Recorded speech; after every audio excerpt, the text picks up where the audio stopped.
Vamos a ver una pequeña video en donde se observan unos instrumentos musicales que juntan, digamos, las propiedades resonantes de los tubos con las de las bocinas, que como ya les había dicho, pueden ser de tipo recto, cónico, exponencial o hiperbólico.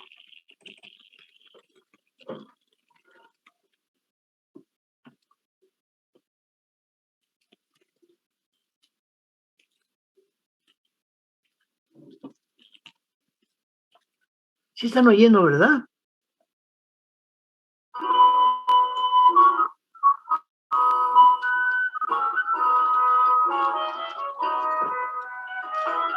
Aquí vemos tubos y bocinas juntos. Aquí está la bocina, el tubo y la boquilla o embocadura donde se producen las turbulencias, el sonido. Estas son diferentes formas de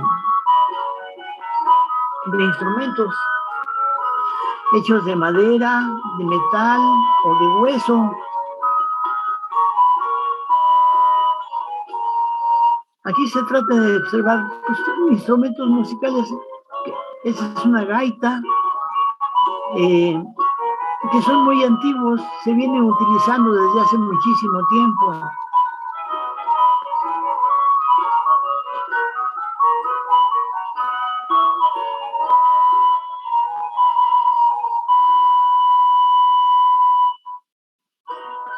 Aquí se ve el trabajo del tubo, la parte recta, y el abocinado, qué es lo que está haciendo cada uno de estos elementos. Digamos que muy diferentes formas y estilos. Este es como si fuera un rodillo hueco, ¿verdad? Eso ya es adornos y figuritas, pues es el desarrollo estético eso es un acordeón.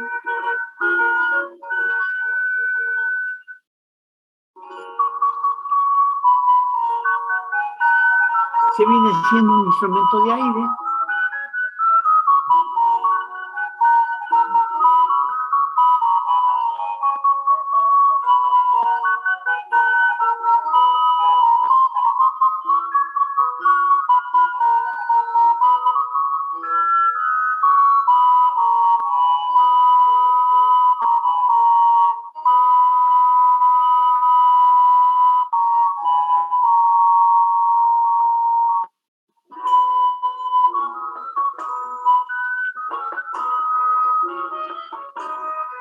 Pues aquí vemos que en danzas tradicionales muy antiguas se unen los instrumentos de percusión.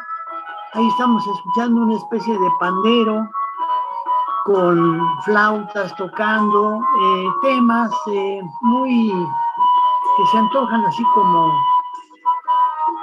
folclóricos, campiranos, así de estilos muy...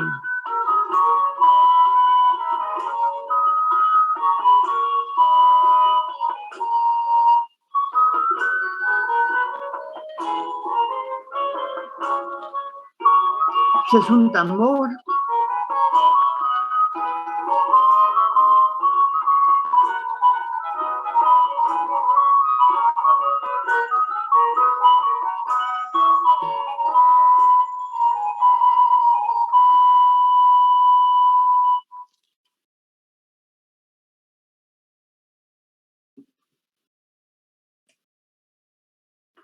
Ok, como ven ustedes, en la música, desde hace muchísimos años, antes de que hubiera ninguna tecnología como la que actualmente manejamos, como tecnología electrónica, se han venido usando estos instrumentos de viento, de percusión, de cuerda, y ha dado pie a una tradición musical muy, muy grande. Si ustedes estudiaran en un conservatorio de música, en la Universidad de la Música, en lugares así, pues se dedican precisamente a a estudiar estos instrumentos, cómo están hechos, cómo fueron construidos, y muchas personas siguen usando esos mismos formatos. Eh, una de las cosas que nosotros tenemos que observar cuando hacemos estos análisis es que qué efecto puede tener en un instrumento de este tipo cuando es de un material que de otro. Una flauta, la misma flauta, el mismo instrumento, cuando es de madera, que si es de metal, o si es de plástico, por ejemplo, como en la actualidad hay instrumentos ya de plástico. Entonces, ¿qué efecto tiene el material en el sonido que produce el instrumento? Hay que considerar esas situaciones. Las ecuaciones, cuando las observamos, pues no nos van a ofrecer mucho de esta coloratura del sonido del instrumento, porque pues digamos nada más, según aparece ahí en las fórmulas, nada más la frecuencia, se toma en cuenta la frecuencia que se produce, la longitud del tubo, en un momento dado la velocidad de propagación, pero no se da ninguna información en relación con lo que corresponde al timbre. No es solamente la producción de un tono, sino de los armónicos que lo acompañan. Y eso ahí es donde empieza a cambiar cuando usamos un material que si usamos otro. Entonces ya en un análisis moderno, con instrumentos ya de medición modernos, ¿verdad? Pues tenemos que ver esto. Vamos a ver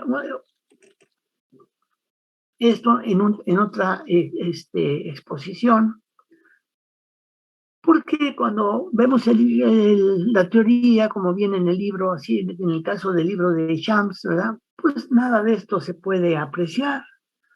En la idea de hacer una práctica y un laboratorio, pues está precisamente, dice, vibración en columnas de aire, en poder hacer mediciones, pero al mismo tiempo nuestro oído puede distinguir las diferencias entre un instrumento que, por decirlo así, sería de viento, pero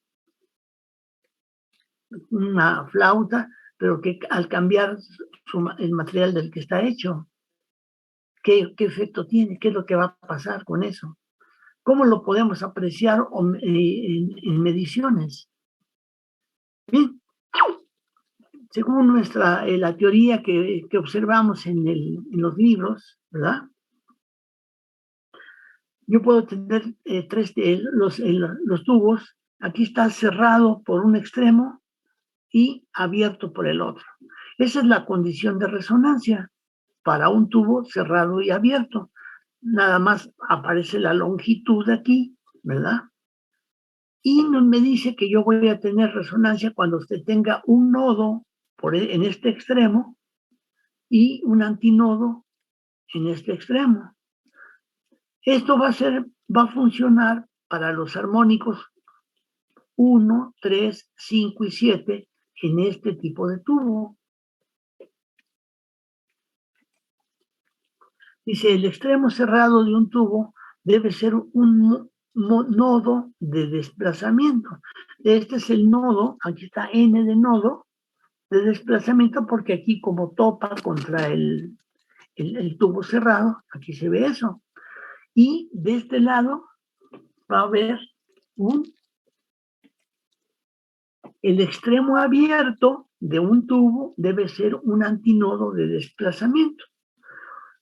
En un momento dado yo puedo tener esta situación, nodo aquí y este otro nodo aquí, pero si esto aparece acá de este lado, no sé si lo tengo de este lado así, no voy a tener esa condición, la que aparece aquí, que es antinodo. El nodo se forma, en este caso, esta es a media longitud de onda, y cuando aparece nodo y antinodo, nodo, antinodo. Aquí ya la frecuencia se subió de la fundamental al primer sobretono. Entonces, el concepto de fundamental, armónico y sobretono es el que hay que tomar en cuenta cuando tenemos un armónico y cuando tenemos un overtone, sobretono.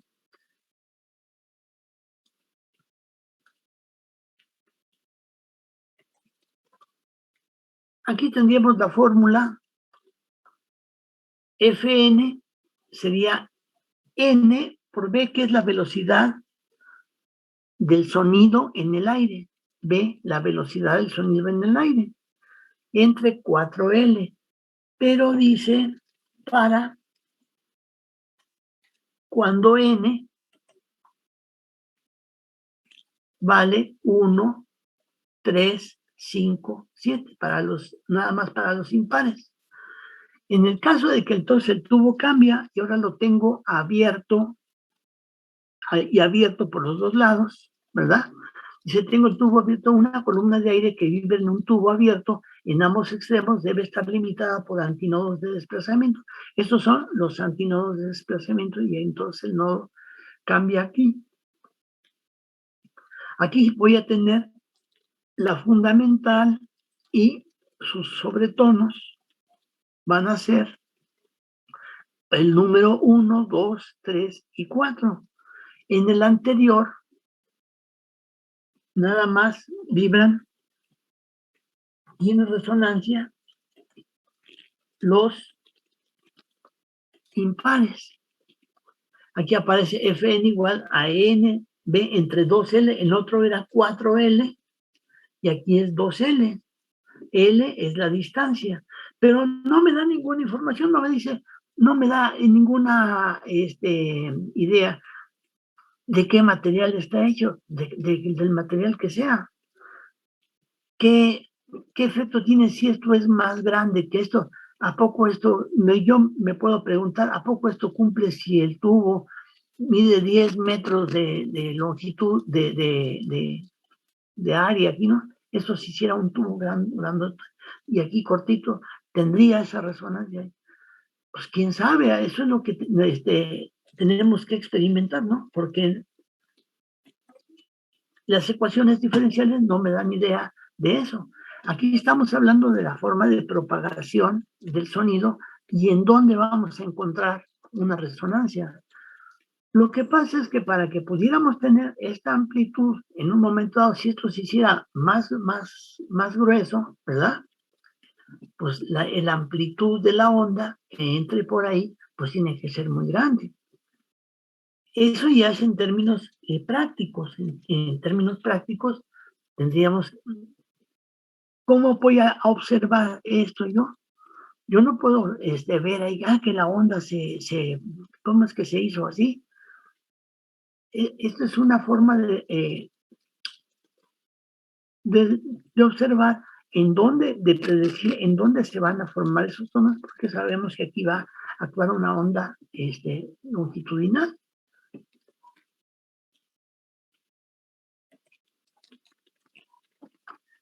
Aquí tenemos un ejemplo de cálculo que podemos encontrar ya no en un instrumento musical, sino en cualquier otro lado, ¿verdad? Dice, en una alcantarilla de unos 23 metros de longitud suena como un rugido cuando el viento sopla. Fíjense, es una alcantarilla. ¿Qué es eso? Pues del drenaje, ¿no? De donde se va el agua y todo eso, ¿no? El problema consiste en determinar la frecuencia de los primeros 3 armónicos si está abierta en ambos extremos y B si está cerrada. Estos tipos de problemas los podemos resolver y luego dice cuántos armónicos tiene en el intervalo audible de 20 a 17,000 Hz. Este ejemplo, ¿cómo podemos resolverlo? Bueno, pues esa es la tarea que nos hemos planteado para ver, ahora, si el sonido que se produce es musical o no es musical, ¿verdad? Pues los tubos, pues ahí pueden haber de muchos tipos, los podemos encontrar en muchas partes, y ahí podemos observar ese fenómeno que está ocurriendo con el aire que ingresa en los tubos, pero el paso del aire incluso no puede ser de una manera continua, tiene que ser de un tipo de flujo del aire de tipo turbulento, para que entonces se formen esas ondas y de acuerdo con la longitud y la amplitud de ese sonido, encuentra un modo de resonancia dentro de ese tubo, ya sea abierto, abierto o abierto, cerrado. Aquí vemos entonces el caso de ondas estacionarias en columnas de aire. Los tubos que contienen columnas de aire, como en el caso de las flautas, aquí da el nombre de algunos instrumentos musicales como quena, que es una flauta hecha de madera, ¿verdad? De tipo sudamericano. Así empezamos a conocer muchos instrumentos musicales que tienen esa forma de resonancia. Pueden tener los extremos abiertos, tubos abiertos, o un extremo abierto y el otro cerrado, tubo cerrado. Si se tuviera un tubo abierto por los dos extremos de longitud L, los dos extremos corresponden a vientres de la onda estacionaria, debido a qué distancia entre los vientres sucesivos, de la misma que entre los nodos sucesivos, se analiza de la misma forma que para el caso de una cuerda. Entonces aquí empezamos a ver la similitud que hay en esa forma de vibración, como en el caso de una cuerda, la vamos a encontrar en el tubo. ¿Por qué? Porque se forma el mismo modo de resonancia a media longitud de onda cuando tenemos entre 2L y a un cuarto de longitud de onda cuando tenemos como 4L. ¿Cómo se llega a eso? Pues es precisamente un modo de experimentación en donde se comprueban los resultados de los matemáticos. Tenemos una ecuación diferencial, la solución y la aplicación de las condiciones iniciales y de frontera. Ondas estacionarias en columnas de aire, ondas estacionarias en columnas de aire, modos normales de vibración en tubos abiertos, las frecuencias normales son B, L, N, Fn, igual. En la figura se presentan los tres primeros modos de vibración. Aquí tenemos la fórmula donde B es la velocidad del sonido en el aire. Y aquí 4L cuando el tubo está cerrado por un extremo y abierto por el otro. Podemos tener cerrados por un extremo y abierto por el otro, cerrado, cerrado o cerrado, abierto.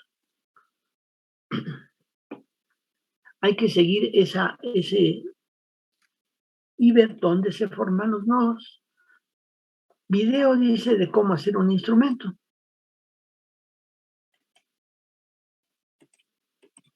Ok. Ese video de cómo hacer un instrumento en parte es el trabajo que nosotros vamos a hacer como práctica. Para eso,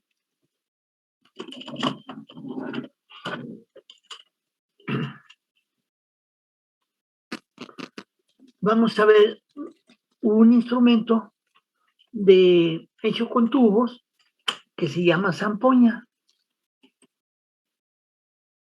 Ahorita vamos a estudiar musicalmente qué es lo que necesitamos para construir ese instrumento y que pueda reproducir una escala musical. La zampoña es el instrumento musical. Aquí este es un trabajo muy bueno que hicieron unos alumnos y nos habla de la familia de estos instrumentos y los tipos de zampoñas que hay. Hay muy diferentes tipos de este tipo de instrumentos, se da con muchas variaciones. Aquí vemos el instrumento hecho con esta es una flauta de carrizo, que también se le conoce como flauta de pan. Los tubos están abiertos por un extremo y cerrados por el otro, y forman una escala. Entonces dice, dentro de lo que es su historia, nuestros mayores cuentan hermosas leyendas que, lejos de ser reales, pretenden explicar el nacimiento de las flautas de pan. Curiosamente, en todas ellas existen ciertos nexos de unión que en ocasiones hablan de sonidos divinos, en justa concordancia con la dulzura de sus registros y en contraposición con la perfección que conlleva su simpleza, pero que cuenta mucho el material del que están hechos.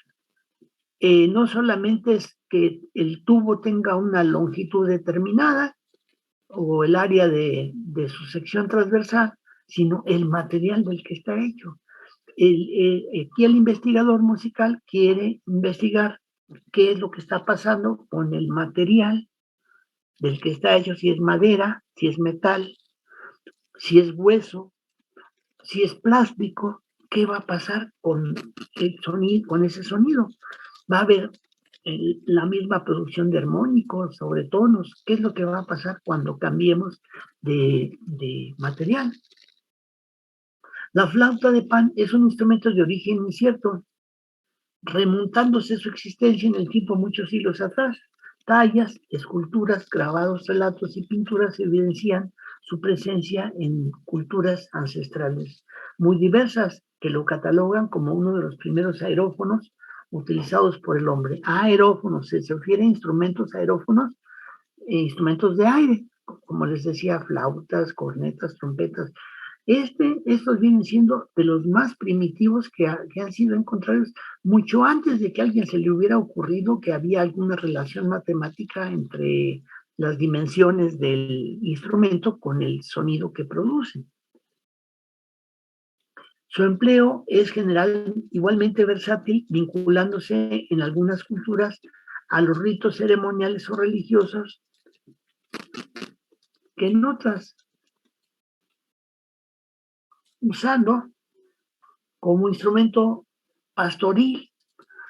Ese sonidito que estuvimos oyendo, esas melodías que estuvimos oyendo, pues se refieren precisamente a las que tocan los pastores con sus flautas y que lo hacen como una forma de entretenimiento para, en su trabajo, los pastorcitos. ¿Por qué razón? Pues ellos ahí estaban cuidando el ganado, y hacían sus flautitas y se ponían a tocar ahí. Pasaban mucho tiempo ahí en el campo y fueron haciendo eso. Y luego lo empezaron a usar en festividades y cosas de esas, ¿no? Este es el ejemplo típico de una zampoña.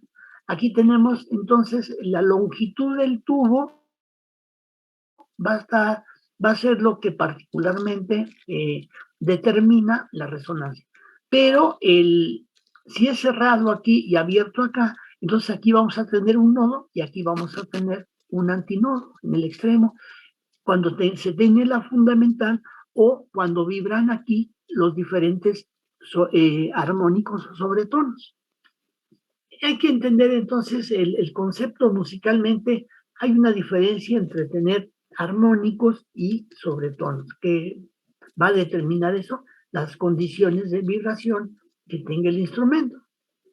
Aquí, por ejemplo, se refieren a diferentes instrumentos que adquieren un nombre distinto, de ese mismo tipo de tubos.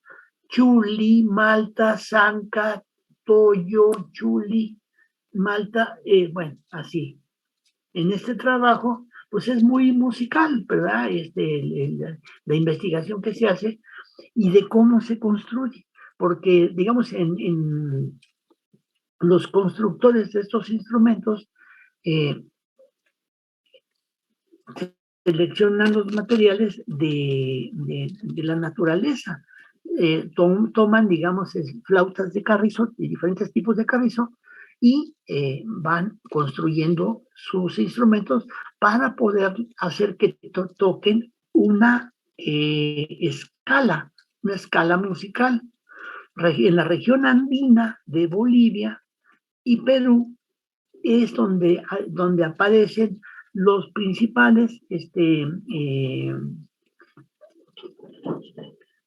las personas que hacen este tipo de trabajos.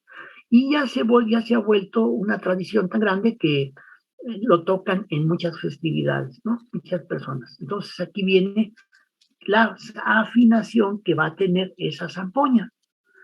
Re, la escala, re, mi, fa, sol, la, si, do. Tono de mi. Y sol, la, si, do, re, mi, fa, tono de la. Bueno, las zampoñas o sicus son flautas andinas fabricadas con cañas de carrizo y cuyas notas se distribuyen en 2 hileras de tubos. El número de caños en cada atado puede ser variable, aunque lo habitual es de 7 en el más largo, llamado arca, y 6 en el menor, llamado ira. Por este motivo, tradicionalmente los sicus se presta a ser tocado por parejas de músicos o sicuris, que alternan notas originando las distintas melodías. En la música folclórica popular son habituales las bandas de sicuris numerosas. En músicos, la familia de los sicus es muy extensa y bien marcada principalmente por el tamaño del instrumento. De esa manera partimos del menor, que recibe el nombre de chuli, seguido las maltas, zampoñas tipo y por último las zancas y los toños, que siendo las mayores dotan de sonidos más graves a la orquesta de, de tipos de zampoñas. Y por aquí viene ya la construcción. ¿Cómo se hace esa construcción? La idea consiste que en el laboratorio las personas van a ir haciendo su propio instrumento. Van a cortar sus tubos y como es muy difícil que se tenga, entonces, materiales de tipo natural, como son los carrizos, pues muchos han recurrido a tubos de plástico, de PVC, y obtienen un sonido, pues, si no igual, pues parecido, ¿sí? Eh, Posteriormente les voy a pasar este artículo, nada más que le haga algunas correcciones para que ya lo podamos emplear dentro de la práctica. Aquí viene entonces ya la parte teórica, ¿verdad? Cómo se forma la resonancia para un tubo cerrado. Aquí está 1/4 de la longitud de onda y aquí le vamos a agregar C, la velocidad de propagación entre 4L. Entonces, para cada armónica, es decir, cuando esto se duplica, hasta tenemos que encontrar un nodo y un antinodo. Aquí viene una onda que va dibujada en rojo y esta que viene siendo una que viene en el otro sentido, porque se forma la resonancia y entonces aquí hay este tipo de onda, de propagación de las ondas de tipo longitudinal. Y esta es una que viaja en este sentido y otra para acá, y ahí se da la resonancia. Y entonces, ¿qué frecuencia va a ser la resonancia aquí? Donde se obtenga este nodo y este antinodo. Aquí sería para el siguiente, primero, es 1/4 de la longitud de onda. Y así se va estableciendo esas relaciones. Aquí aparece para la fundamental, desde este extremo a este extremo, ¿verdad? Y primero, tercer armónico. Esta es otra figura que nos da una idea mejor, porque aquí aparece el tubo cerrado y abierto. Entonces aquí está el nodo y aquí se ve la formación del antinodo. Luego, tercer armónico. Esto es para el armónico número 1, 3, 5, 7. Ahí, en van a resonar los impares. Cálculos y mediciones experimentales. Longitud del tubo, longitud de la onda, la longitud del tubo, longitud de la onda y la nota musical que va a producir y la frecuencia correspondiente a ese tono. Entonces, cuando se quiere formar una escala musical, pues vamos a tener re, do, re, mi, fa, sol, la, si. ¿Cuál? El número 4 de este grupo de octavas correspondiente. Hay instrumentos, estos todos van a ser tubulares, unos son grandes y otros más chicos, y el instrumento donde se reúne todo esto en un solo instrumento, ese es como en el caso de los órganos de iglesia, pero aquí lo hacen pues en instrumentos que tienen que tocar diversos grupos de ejecutantes, cada uno en un grupo, uno toca la parte aquí vemos unos oscilogramas de los sonidos producidos por esos instrumentos. Aquí aparece, no es una onda senoidal así, porque hay un contenido armónico que considerar que, dependiendo del tipo de tubo que se trate y hasta del material del que está hecho, vamos a observar que tiene diferentes componentes. A eso se le llama el timbre del instrumento, la calidad de armonía pues, que se produce. Entonces, el objetivo de nuestra práctica es construir un instrumento musical y construir el instrumento. Para eso pues, se necesita una...